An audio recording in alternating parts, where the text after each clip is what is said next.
So it's time to start to make a jig from this scrap of metal. This is gonna take a while, so expect a few beers going on and off during the time. It's gonna take some time, this one. We're gonna try to make a jig out of 60 by 40 square tubes, and then make something that we can use to raise and lower ride height of the rear suspension, and then later on also widen the whole suspension to fit in the 850. So yeah, let's start doing this. In order to adjust ride height, we need to make some sort of tool for that. I'm going to use a threaded rod, that way I can use a socket to rise and lower the suspension. A quick workover with the grinder to get some of the 10-year-old rust of it.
I'm drilling out this M12 nut so you can slide up and down the threaded rod.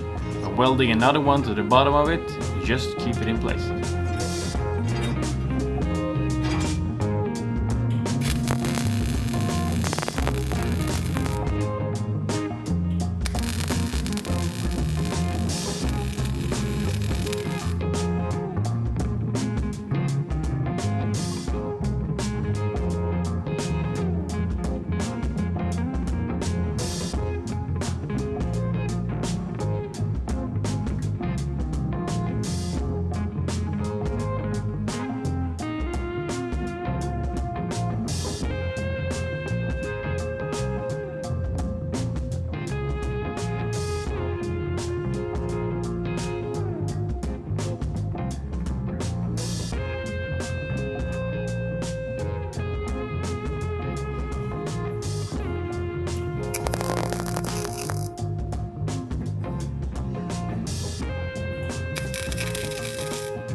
The nut gets welded to the top and we're good to go.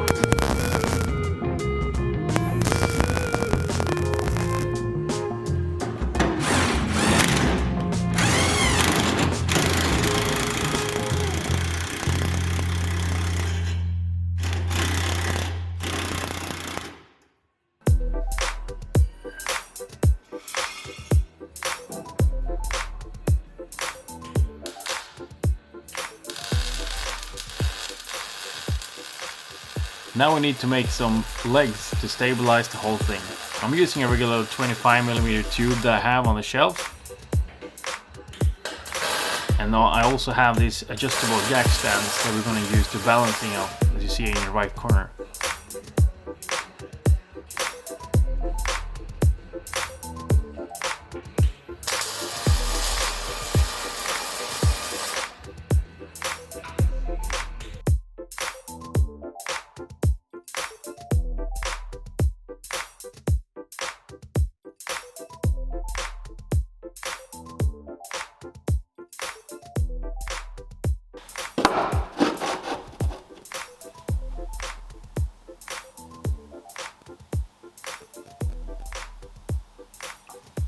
Now that the whole thing is leveled out, we can start making the base of the jig.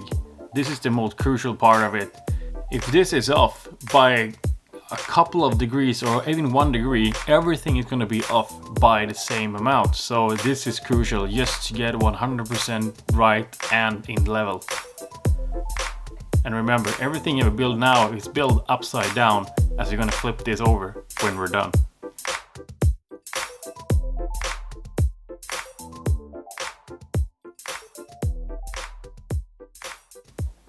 One of the hardest things to do was to know when everything is in level, because you don't have any good things on the car that it actually is in level. The car itself has some flat spots that you can take your measures from, but you don't know if that's straight to whatever you're counting as straight on the car. If you want to have the rear suspension in level, you need to see if the suspension points are at level at some point, or if the subframe is at level.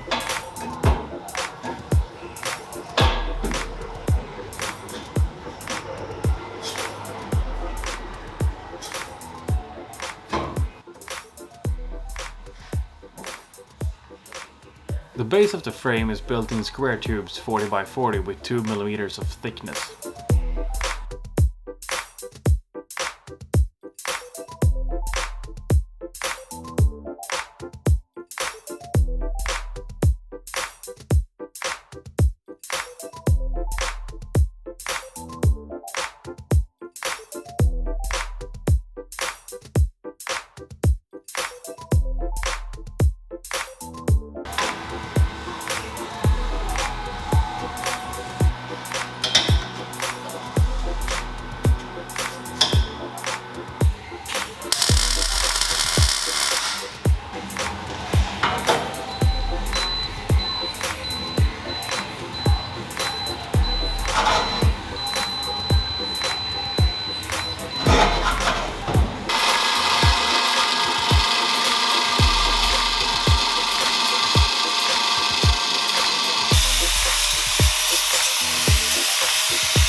This, however, is a 45 by 45. We're going to use these two tubes for our sliders. The sliders are not a 40 by 40 that's going to go inside of the 45s. So my thought was that I could slide a 40mm tube inside and we'll be able to make a structure that hangs from the 40mm tube that connects to the suspension.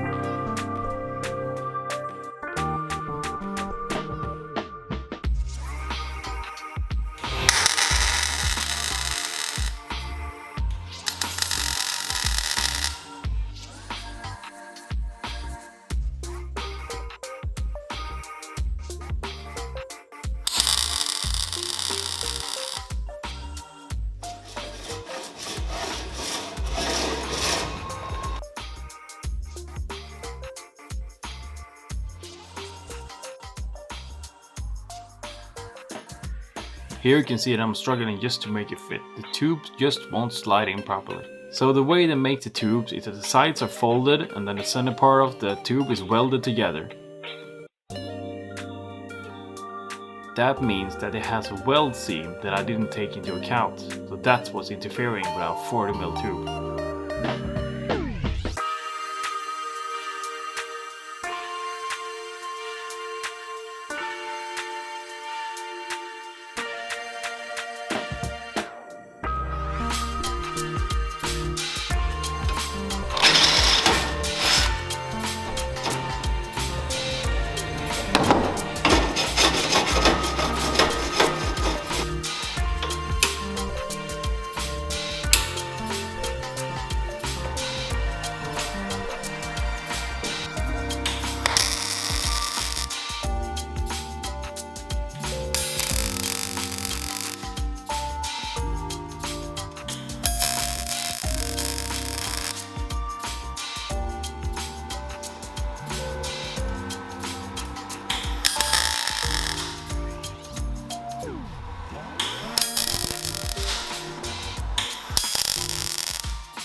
then I got to attach all the various suspension points to the sliding frame.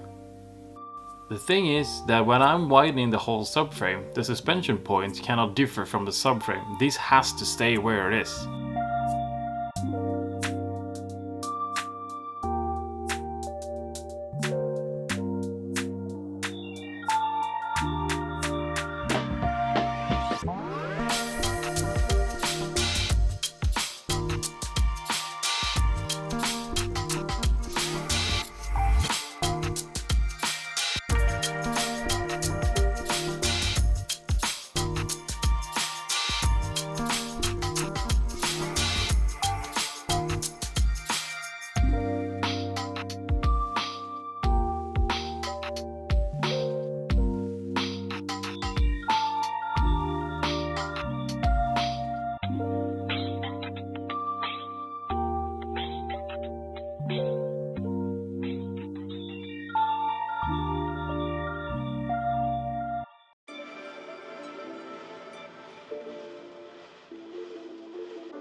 So the jig is officially finished. I just need to grind some high spots, but then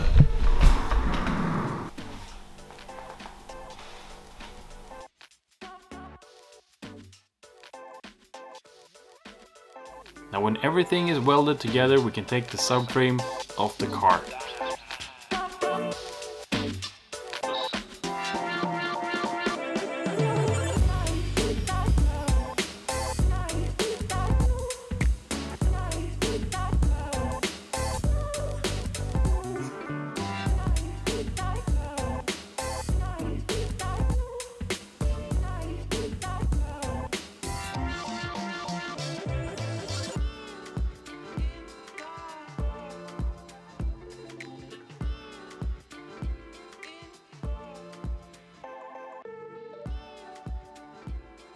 my garage neighbor shows up and helps me lift the whole thing up to half V50.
Gick inte att hålla i USB. Ja, verkligen. Ja, den lovar jag dig, den var jag känt. Fan vad gött! Fan vad gött! Fan vad gött! Now we can simply lift it up on a bench.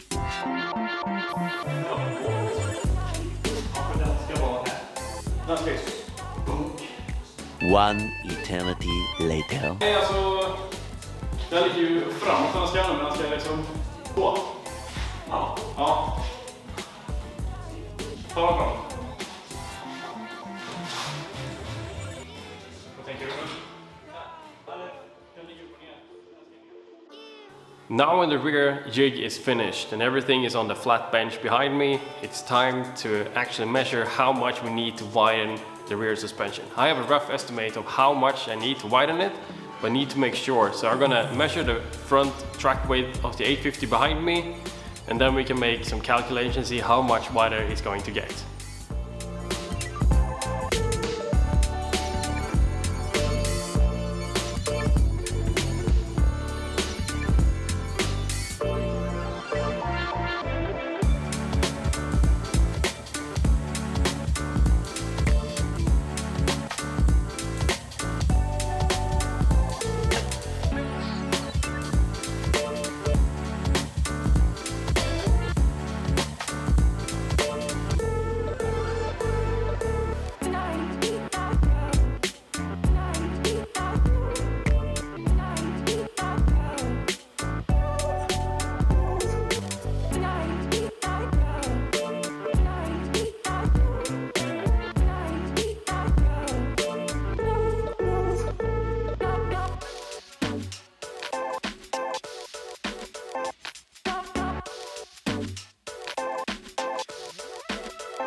Using a weight to easier mark the spot on where I'm measuring the width from the front track.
Measuring the V50 suspension, doing some quick math, then it's time to clean up the subframe.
The center is marked and squared, and then we cut the subframe apart.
Now we can undo the bolts and start to slide the suspension apart.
So I was thinking, I had this piece of metal that I was thinking that I should shape like the rear suspension, but so I spent a good amount of like 30-40 minutes on it, and then I said, you stupid idiot, why don't you just use the parts you have on the 850 already? So I have the same like subframe on the 850, so I just used the parts that I didn't really actually need on this, because this one is going to the bin anyway. And then I just using this saw took the parts that I needed. So I'm gonna like fine tune this one, shape it all up so it fits here, and everything's gonna fit more properly. So yeah, it's better to think twice sometimes.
Yeah, so rear subframe is finished. Happy with the result. Everything is widened to the width we have calculated with the front suspension. Now it's a matter of cleaning everything up because the 850 is about to go up onto the flat deck itself. So everything here has to be like cleaned away.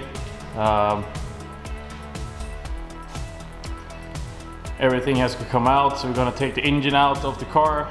We're going to take everything inside out. We're going to keep the steering column and front subframe with attachment point for lower control arms and also uprights and everything. Is going to leave those in place, and then in the rear, when I just cut out the existing parts of the rear suspension, this is going to have to come out before we go up on the bed itself.